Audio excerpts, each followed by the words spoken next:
I spent over 40 years in the creative department of advertising agencies. Basically, I spent most of my adult life as an advertising writer, or what you would see on Mad Men as a copywriter. I would be Don Draper.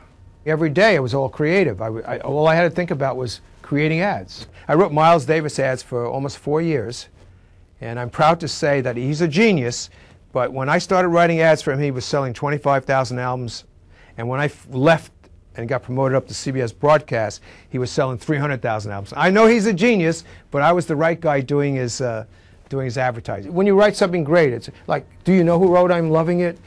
Do you know who wrote Imported from Detroit? No. You know, I mean, getting your just dues in advertising for a famous theme line is not easy.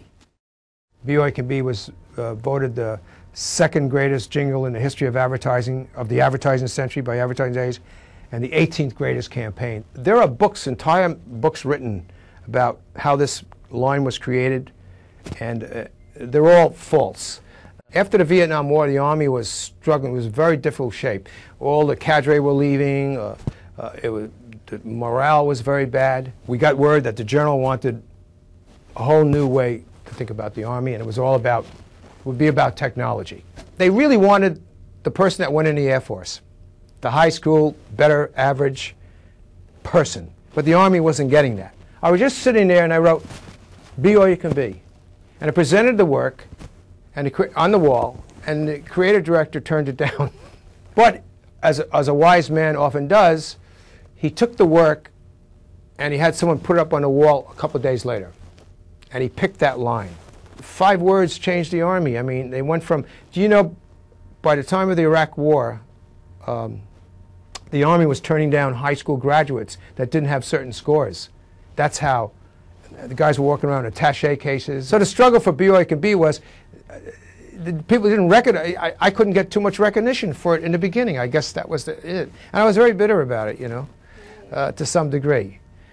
Because who believes you when you make that statement? And the first time I realized its significance was I was working on a freelance account, and I was in South Florida. I mentioned to the hotel clerk that I had done it. He went, really?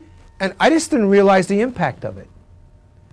So from that moment on, I got interested again and then I sent the information about the creating. I had all of it. I sent it to a general. They hired an historian to research it, and they gave me the medal and said, there's only one guy that did this, you know, officially, and we're going to give him a medal. And so that got rid of all these people that were calling themselves advisors and things like that. I don't want to make the thing sound too, you know, too much of a struggle or too much of a thing, but it was.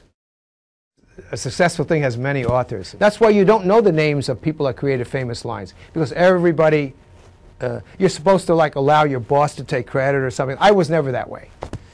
I know it's just human. I did it. I'm the guy that did it, not you.